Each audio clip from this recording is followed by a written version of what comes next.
Hi guys, welcome to another video. My name is Jay Dior and this is my channel, okay? If you are a subscriber, you're probably used to vlog videos from me, but this video is going to be a little different and it's more of an informative video about traveling to Costa Rica. In this video, I'll talk about entry requirements to the country, cost of transportation to your hotel from the airport, hotel or resort rating, overall costs, and the booking site that I use, booking excursions and activities, and the COVID test on my return home. So, where is Costa Rica, right? Costa Rica is below Mexico, and it's a country that's between Nicaragua and Panama, located in South America. So, what are the current entry requirements? There were no COVID restrictions as far as testing. I did not need a negative test to get into the country, and I did not need to have personal insurance either. Honestly, I didn't need anything except my passport, which was surprising but refreshing at the same time. But they do wear masks. How do I get to my resort from the airport? So this was a bit of a situation for me when I got to the airport, trying to figure out how I was going to get to my resort, considering that my resort was about an hour and a half away from the airport. I booked transportation through Amstar, which actually came out to be $200 round trip. So they took me to my hotel, and then when my stay was over, they came to my hotel to pick me up to go to the airport for my returning flight. Outside of that, there are taxis, which people don't recommend, and there are also Uber, which I wouldn't recommend because it was hard trying to even book an Uber. So I just caved and went ahead and paid for transportation through Amstar that had a booth at the airport. So yeah. Rating the resort. Okay, this is my favorite part, right? So the resort that I stayed at is called Dreams Las Mareas, Costa Rica. I believe it's either a 4-star or a 5-star resort. I'm really not sure. I had the Junior King Suite Ocean View. It had a balcony. There was a hot tub on the balcony. It was a very spacious, open room. I'm not sure of the pricing per night, but I will go over how much it costs totally for the entire trip, closer to the end of the video. I did book this trip through a website called Priceline. I'm not sure if anybody knows about that, but I've had a Priceline account for a while now, probably about 6 or 7 years. So I usually book all of my trips through there, and it has everything included as far as your flight and hotel stay as well. So I find that's best when you're booking. If you're not trying to like go here to find a flight and then go here to find your hotel, you want it all in one place. I suggest a booking site like Priceline. So this is the hotel. You see the pool and everything. Very beautiful, very spacious. This hotel was located in the forest, the rainforest to be exact. It's actually one of Costa Rica's only dry rainforests, in fact. So we were in nature. There were things like iguanas walking around. There were monkeys walking around. There were birds.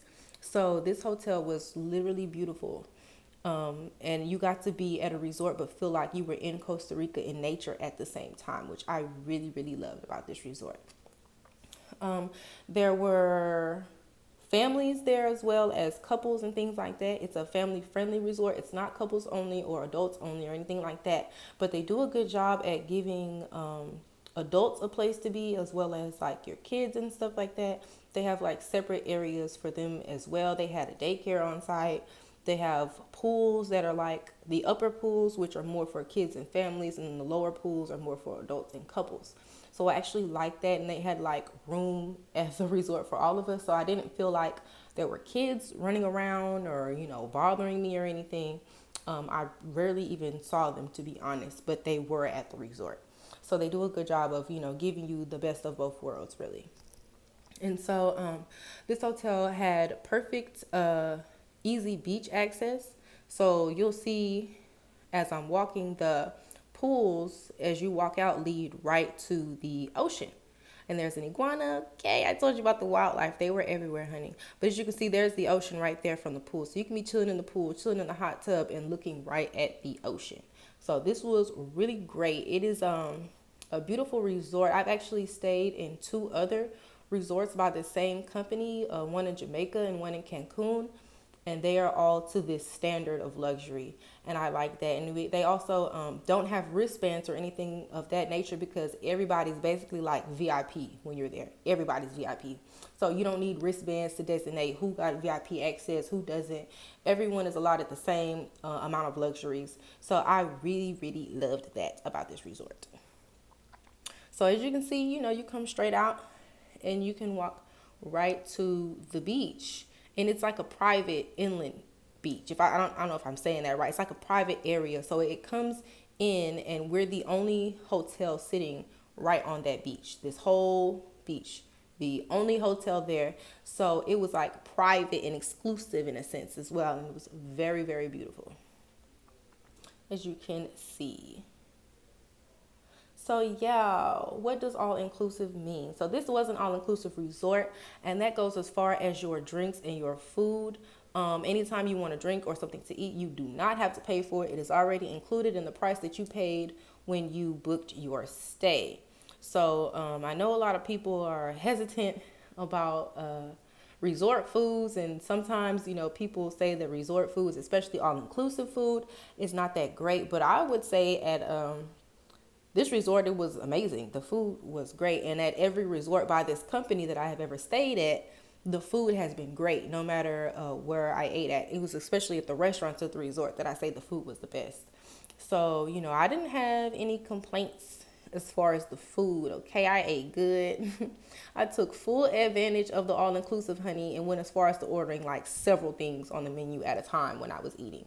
So yeah, and even off the resort, this is at a place that we went to during the ATV excursion that they took us to eat at afterwards, and it's off of the resort. So I think Costa Rica in itself just has really good food. Everything is really fresh. Their life motto is Pura Vida, means pure life. So everything is fresh caught daily when they serve it.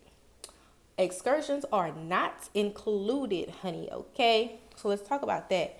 When you're booking your excursions, this is going to be a separate cost from what you paid to book your resort stay. So if you're the type of person that wants to do the waterfalls, you want to do the hot springs, you want to see the volcanoes, you want to do the zip lining, you want to do the snorkeling, please understand that you is going to need to bring you some coin, honey. Okay, booking these excursions, I'm not going to lie, Costa Rica is very expensive. These excursions were about $150 plus per person for dang near everyone. You know what I mean? And a lot of them were all day activities, and sometimes they included food as well. But please keep in mind that you're going to need to bring you some coin if you go into Costa Rica, because it's quite expensive when it comes to like a Spanish country, because most Spanish countries are not expensive at all. I think Costa Rica is like the most expensive country in South America. So keep that in mind when you're traveling here, to bring you some money if you're going to want to do these excursions. So yeah. And another thing is with booking these excursions, I found that booking with the locals on the beach that are walking around asking you was cheaper than booking with the resort, and it often like entailed a lot more. Can recommend us for the tour. It's good for us because then more people can come visit us. Listen your experience about the tour of the day. Wasn't a great thing, but then it's just a little bit of Costa Rica, so you guys can see part, not close up there in the resort. You guys come out and can see how people live around, and spend a little bit of time. So thank you, folks. Pura vida. Pura vida. And here are some of the other locals that I booked excursions with. I also booked massages on the beach, honey, with the locals. The same massage that I got here was actually $200+ from my resort for a 60-minute massage that you don't get on the beach. You're in their spa.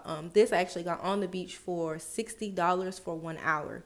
And there are several of these ladies on the beach at that specific resort. I'm not sure if this is going to be at every resort that you go to in Costa Rica, but at the one that I was staying at, this is how things went. There were people and locals on the beach who you could book services, you could book excursions, and you could buy things from. So I really like that as the option of booking with the hotel or booking with the locals. So, just some other tips. Do not be scared as a person of color to leave the comfort zone of the Americas. You know what I mean? Don't be scared to travel thinking that the way that we are treated in America, that we'll be treated in other countries, because I would argue that it's not even close.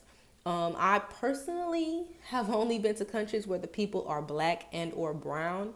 That is where I feel safest, and that is where I feel like it's less discrimination because they can't discriminate against you because you black and brown just like they are. So you don't have to worry about things like that or safety issues or people saying things to you or being rude to you or anything like that. You get treated like luxury because let's not forget that you paid to be here. And the local people understand that. So they are not rude to you or anything in any sort of way. I never felt like my life was in danger. I never felt like I was being discriminated against or like I was being cheated out of my money or nothing like that. I didn't have those feelings. So I just wanted to give my, personal perspective on things as a person who has traveled to my third country at this time as a black person. So, I would say get out there and go see, you know what I mean? I have not traveled to any predominantly white countries at this point in time, so I don't have any information on them. But if it's a place where the people are black and or brown, you will be perfectly fine and you will be treated just like everyone else. So, you know what I mean? Get out there and travel. Get your passport. As you can see, things are wide open right now. I didn't need a COVID test. I didn't need anything to come to this country. I didn't have to do any quarantining or anything like that. So I thought that that was really great, and it should be an incentive to make people travel. And as black people, traveling can help enlighten you and elevate your consciousness about certain things and help expose you to other things in the world that can, help elevate your life. So you got to get out. And if it's fear stopping you, honey, don't even worry about none of that. Testing to return home. So when it comes to COVID testing to return home, they did have COVID tests available at the resort that I stayed at. However, they did cost. And we had friends who had traveled from Colombia, and they said that they used this brand of a at-home test to get back home, and it worked. And it worked for me as well. They have an app that books your results. They email your results. And United Airlines also, I believe, has a partnership with this brand, and they have a way for you to insert your results directly from the app when you're checking in for your returning home flight. So I thought that was really cool and really convenient. So if you're worried about COVID tests, just grab this before you go to the country that you're going to and take it before you come home, and you will be fine. I hope this helps. Hope you like this video. Thanks for watching. I'm a bougie bitch and I'm